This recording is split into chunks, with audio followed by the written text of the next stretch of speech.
Hi, I'm Mara Webster with In Creative Company, and I'm so thrilled today to be joined by writer and director Charline Bourgeois Tacquet to talk all about her latest film, Anaïs in Love. And I wanted to start by asking you about the original genesis for this idea, because you had a short film called Pauline Enslaved that this kind of stems from, and Anaïs, who stars in the film, also was part of that short film. And how did that really influence where the initial idea of this story came from and the initial draft of the script? I'm going to speak in French.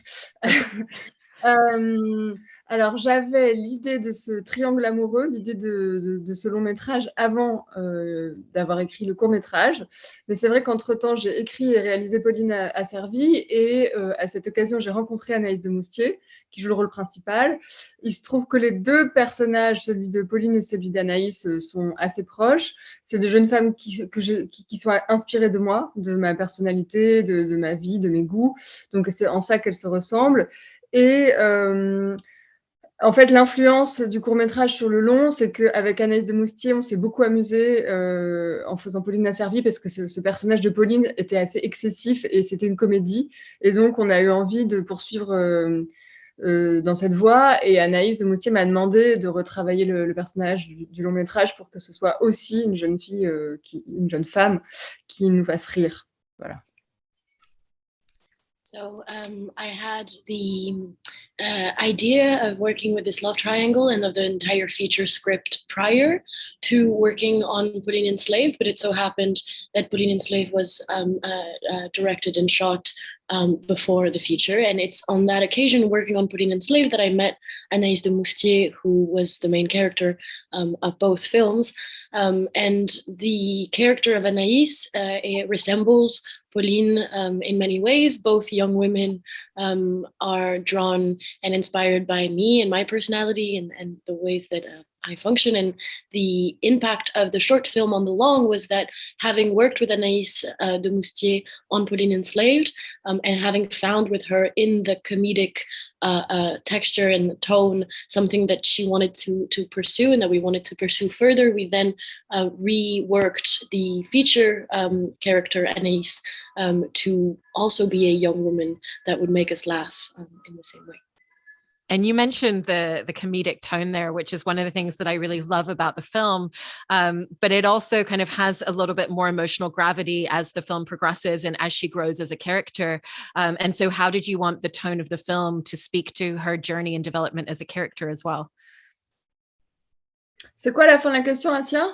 Comment tu as travaillé le ton et son développement pour accompagner le développement du personnage d'Anaïs dans sa gravité grandissante.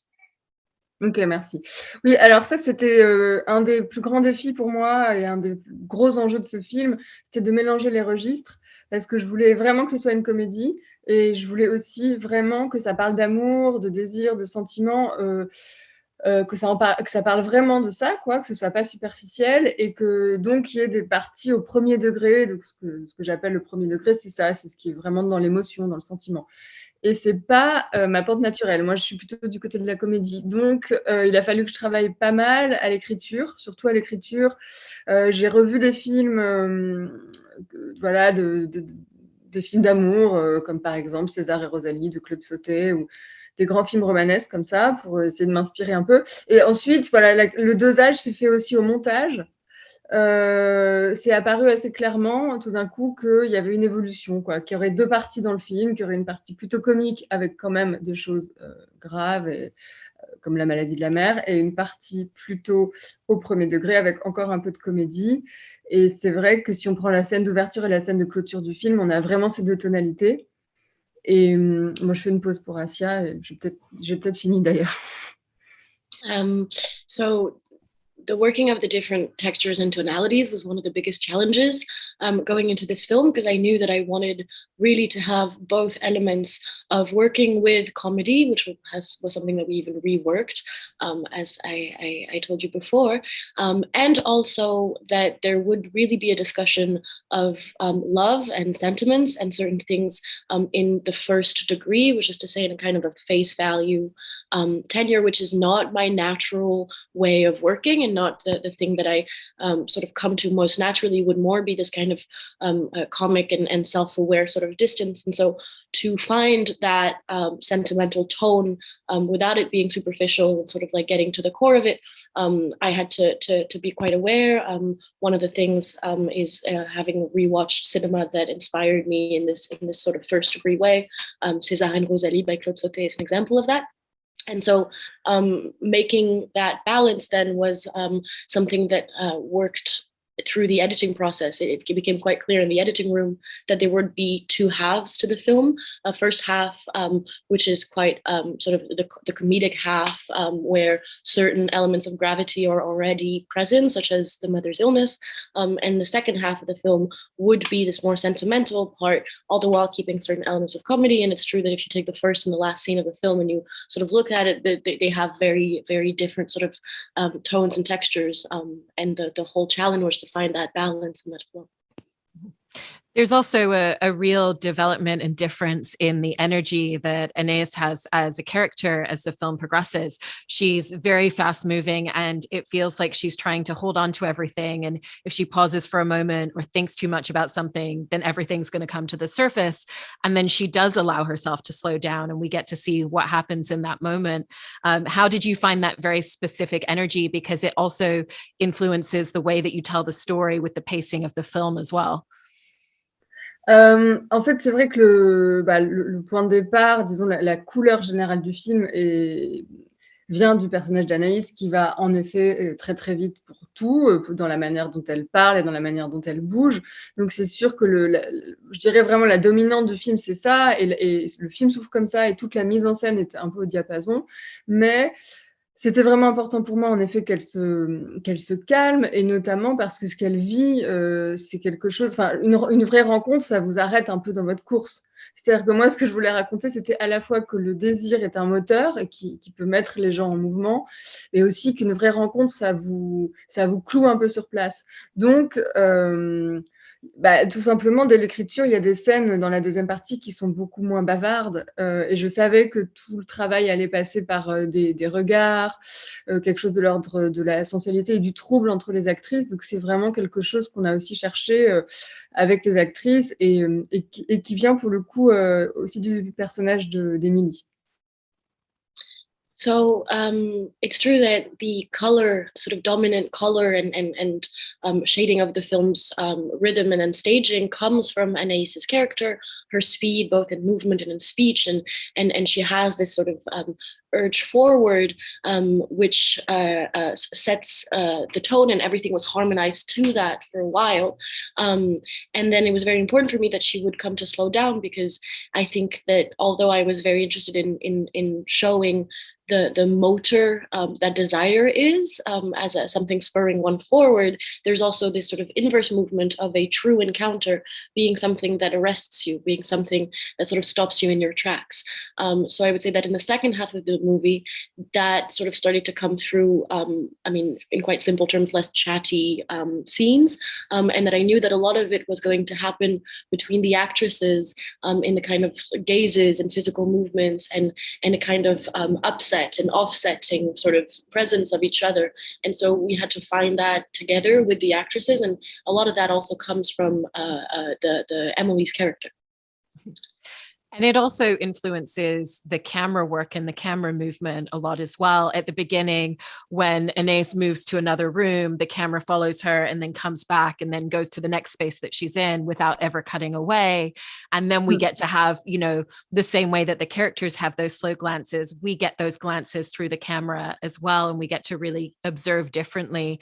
How did that shape the way that you chose where to place the camera and a lot of the editing choices as well, in terms of where those cuts would be, because that changes?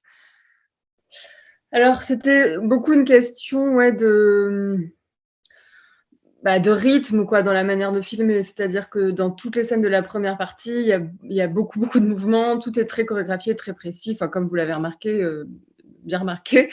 Donc, il y avait beaucoup de déplacements pour les acteurs, beaucoup de mouvements à l'intérieur des scènes. Et je savais par exemple qu'il n'y aurait qu'une séquence où ce serait découpé en vrai chant contre chant strict, et ce serait la séquence finale, justement comme une sorte de point d'aboutissement de tout ce que vous êtes en train de soulever. Et donc la grande scène dialoguée entre Anaïs et Emilie, je savais qu'elle allait incarner ça, cette espèce de ralentissement, et le fait qu'on allait, nous aussi, enfin, il y a aussi la scène d'amour. Enfin voilà, il y avait quelques scènes, la scène de danse, la scène d'amour, la scène de fin, à propos desquelles j'avais une idée encore une fois, de tempo. Donc ça se travaille en préparant la mise en scène, et au montage, en effet, ça peut s'accentuer. So, as you note very well, so the first halves of the movie, because the most of the work happens around the rhythm of the camera and the rhythm of the filming, and so the first half of the movie, as you note, is a very sort of fast pace. Scenes that have a lot of internal movement, that are very precisely choreographed, and that are sort of engineered to have this kind of whirlwind effect pushing us forward. And this was something that sort of I then worked on with the actors to have this sort of precision, this sort of choreography. But then leading up to the final scene, which is the only sequence that I knew would have a kind of standard dialogue cutaway shot, which isn't the only time that we finally come to a certain idea of a tempo that I had to that we were going to reach as a moment of alleviation. There's also the love scene on the beach. There's also the dance scene, but there's like these few scenes that I knew were going to give some breathing room, and that the final scene is really the accomplishment, if anything, of everything that you are bringing to the fore.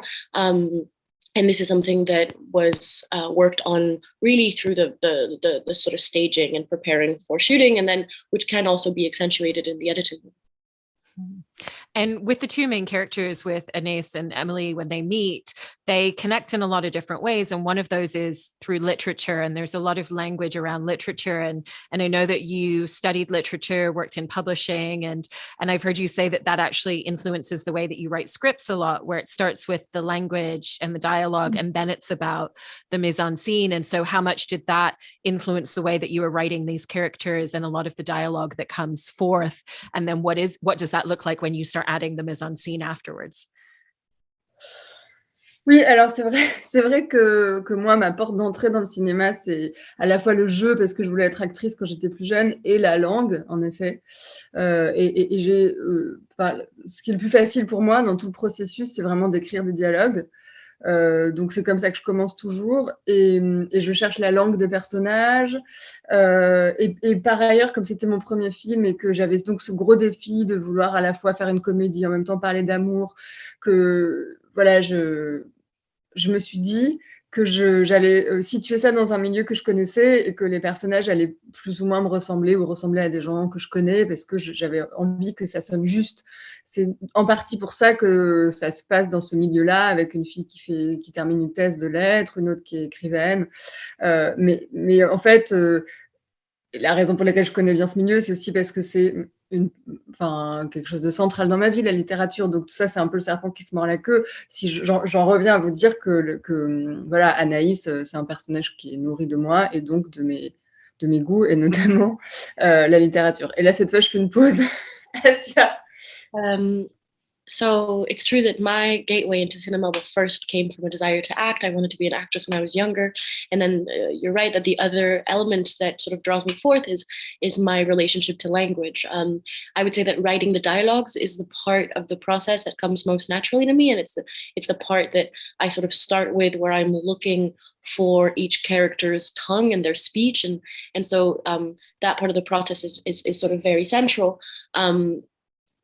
And then from there, the fact of, because I had this challenge then to do my first feature film that had this challenge of wanting to sort of align both of these universes, one being comedic and the other one being sentimental, and to speak of in this way that I discussed earlier, one way to sort of alleviate some of the pressure of that was to situate it within a setting and a sort of world that I am familiar with and that I know quite well, which is the world of literature. So to have one of them finishing off a thesis in literature and the other one being a writer, all of these things were sort of codes and people and places that I'm familiar with.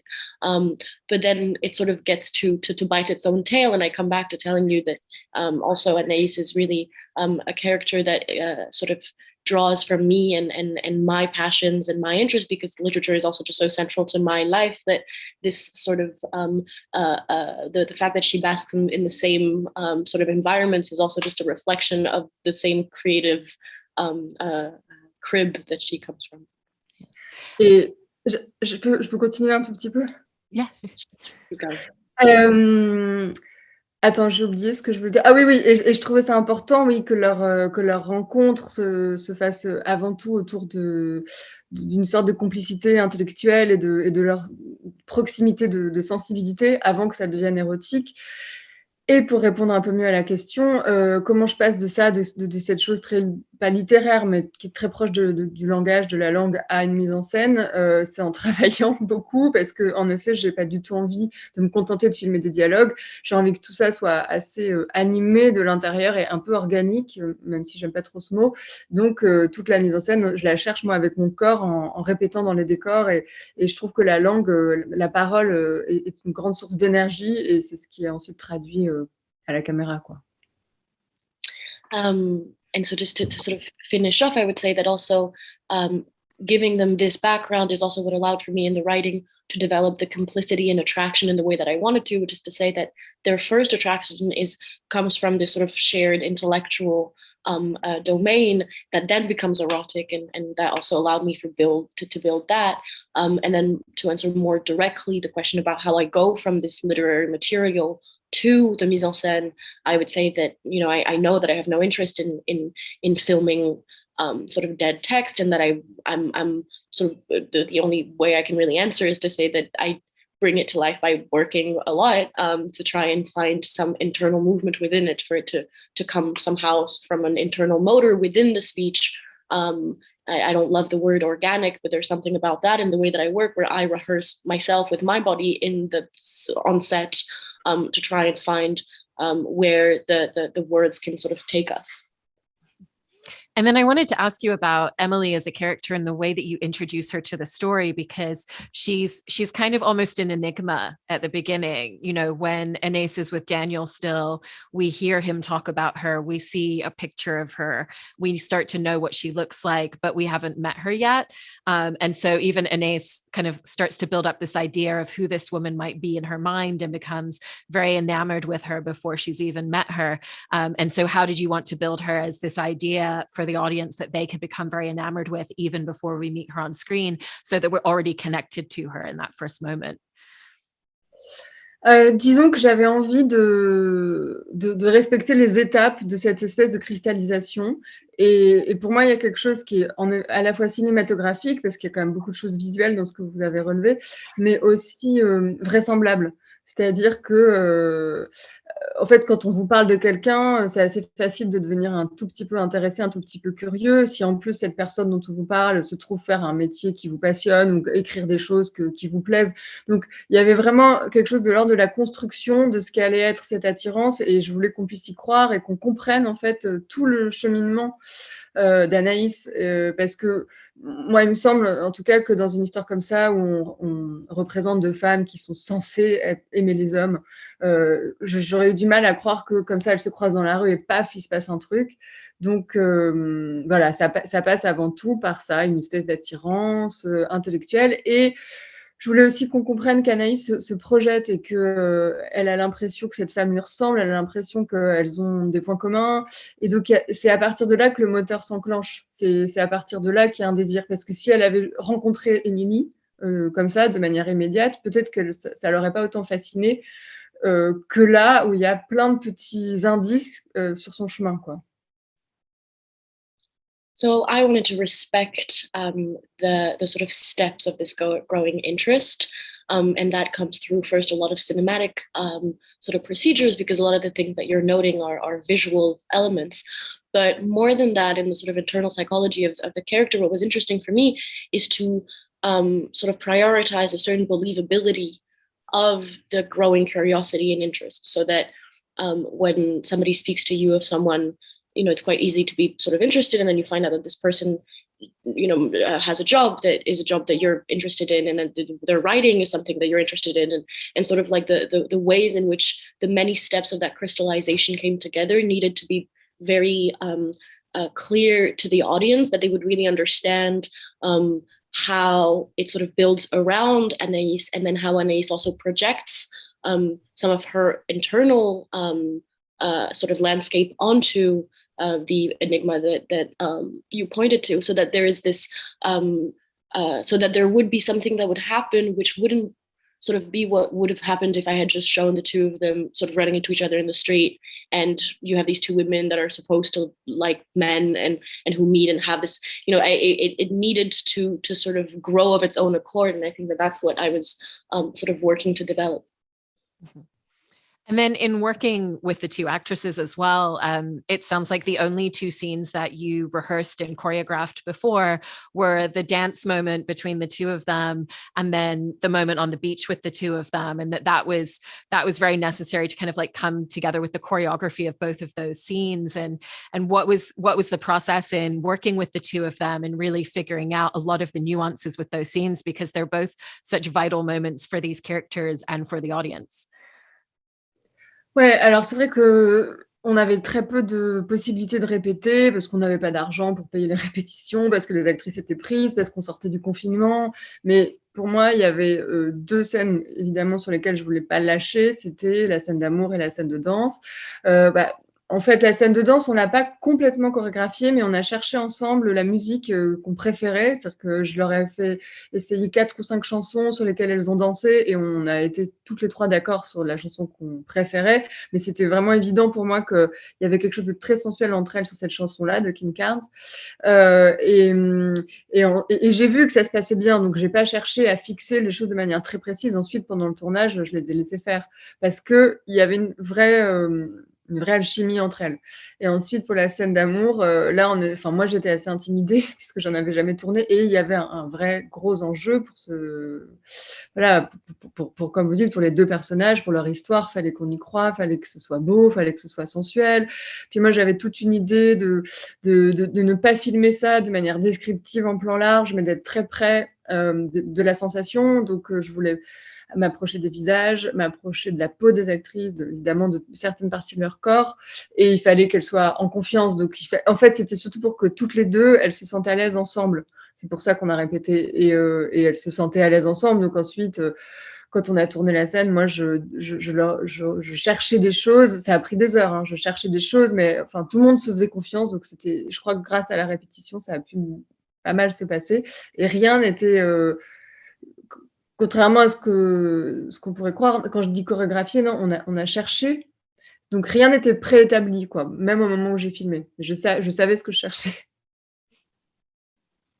So we didn't have many opportunities for rehearsing sort of generally for many reasons. We were coming out of the lockdown. We didn't have money to pay for the rehearsals, and the actresses are very taken. So, but there were 2 scenes that I wouldn't sort of let go of in working before the shooting, which, as you say, was the love scene and the dance scene. So for the dance scene, what happened is that we mostly just decided on the music together. It was sort of a moment of trying to establish a certain kind of chemistry between them, and sort of finding that tone and seeing which music best allowed for that. And there was no disagreement between us that the song that ends up in the film was the song on which something really occurred. But we didn't sort of pre-establish what was going to happen. It was more about sort of finding that tenure between them. And similarly for the love scene, which was for me quite an intimidating challenge because I'd never shot one before, and also because the stakes were so high in terms of each of the characters, and so it needed to be believable, and it needed to be beautiful, and it needed to be sensual, and so in the same way there needed to be a kind of trust and chemistry that we had time to establish in the rehearsal, but there was nothing pre-established. When I say choreographed, I don't mean that it is already set. It just means that we've already found something within which we can then work, so that that scene took hours, and I knew what I was looking for, and they were trusting each other enough that we were able to sort of work through it. I had certain ideas of not wanting the scene to be descriptive with a wide shot, but wanting it to be very close to their skins and to their faces, and that we'd sort of be with the sentiment in this way. And so the rehearsal was about finding the space to trust each other and find that together. Yeah. Well, I really, really loved the film, and it's been such a pleasure hearing all of these details. Thank you so much for sharing all of this, Charline. And thank you so much, Asia, for translating for us as well today. Thank you very much. Thank you. Bye-bye.